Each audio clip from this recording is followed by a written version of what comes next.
He is charged with prosecuting cases all over the world. So we'll hear about her mandate and some of the challenges that her court faces. Fatou. Thank you. Thank you, Leila. I'm very happy to be here. First of all, I bring you greetings from the prosecutor, who unfortunately could not be here, but I'm benefiting from that. Don't tell him. And I'm glad to be with you today. As Leila has said, the International Criminal Court is the first permanent, independent international criminal court. And this year is particularly very interesting for the ICC because as we also celebrate the 60 years of the Genocide Convention, we are also celebrating 10 years of the adoption of the Rome Statute in 1998, when countries voluntarily submitted to establishing a permanent international criminal court. The ICC's jurisdiction is very similar to the jurisdiction of the other tribunals. It is over war crimes, crimes against humanity, and for genocide. The only additional one is aggression, but that has to be defined first. A definition has to be found for aggression before the ICC can take, before it can be fully under the jurisdiction of the ICC as a crime that we can investigate and prosecute. There are some new aspects in the ICC which you do not find, for instance, in the ad hoc tribunals. And this is the issue of complementarity. And I'll explain in the sense that I mean. The ICC's jurisdiction is not primary. It is a court of last resort. And this means countries that normally have the mandate to investigate and prosecute crimes falling within the jurisdiction of the ICC, if they are doing this, if they are investigating and prosecuting these crimes, then ICC will take a back seat. ICC will only intervene if those investigations and prosecutions are taken to shield a person or are not being done genuinely. Then the ICC, the Office of the Prosecutor, has the right to go back to the chamber and draw attention to the fact that these prosecutions are being taken, but they are taken only to shield a person. Presently, about 104 countries are members of the International Criminal Court. They have signed and ratified the Rome Statute. We effectively started investigating and prosecuting, let's say in 2005, when we received a referral from the government of the Democratic Republic of Congo, later on closely followed by the government of Uganda, referring their cases to the ICC and inviting the prosecutor to go in and investigate and prosecute.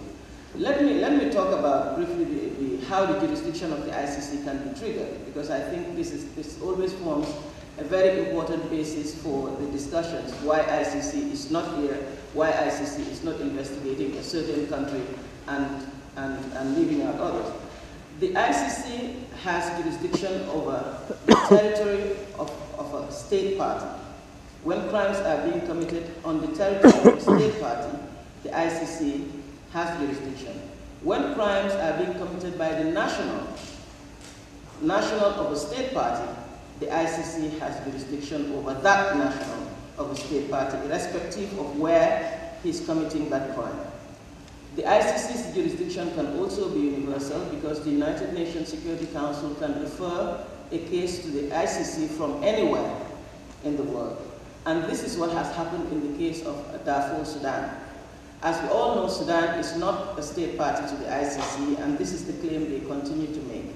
They are not a state party, but the United Nations Security Council, acting under Chapter 7 of its powers, has referred a case to investigate and prosecute the Darfur situation, the Sudanese situation.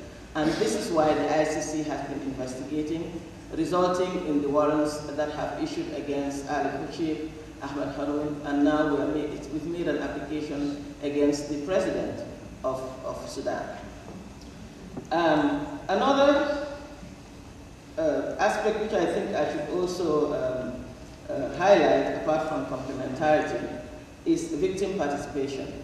This has been referred to briefly by Robert, but I also want to say that also for the first time, for an independent, permanent international criminal court, victims can participate.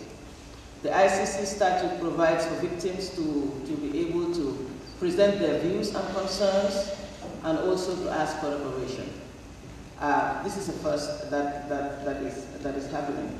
And of course, all of these are on paper, are in the statute, but over the past couple of years, the ICC has had to translate this into reality. And of course, it has created tensions, and all what the ICC, various organs are trying to do is to make sure that the modalities and the scope of participation of those victims, are properly sorted out before even the court moves ahead. So for the past year or two, we have been making various submissions regarding the participation of victims and how we see it and how the court sees it, and we hope that we will be able to put a system in place where this will be properly. Victim can truly participate in a meaningful way and get something out of the proceedings as was intended in Rome in 1998. For the past, since we started investigations, we are now handling about 4 active case dockets. By reason of a referral from the Uganda government and from the Democratic Republic of Congo and from the Central African Republic, the ICC has opened investigations in all those situations. And with respect to Uganda, we have issued 5 arrest warrants. Unfortunately, 2 of those suspects or perpetrators have died, and the warrants that have not, the others that have not died, their warrants are still outstanding. It has not been executed. We continue to call on the international community to have the warrants executed against Joseph Kony and the 2 other commanders of the Lord's Resistance Army for the horrendous crimes that they have been perpetrating in northern Uganda and also in other parts of Uganda for over 20 years now. This has been happening. Children are being kidnapped, children are being turned into killers, they're being turned into sex slaves, and this continues to happen. And the challenge the biggest challenge that we face there is that we have the paradigm of peace and justice. Some people are saying that give Uganda a chance to have peace, they can negotiate and come up with a solution to their problems.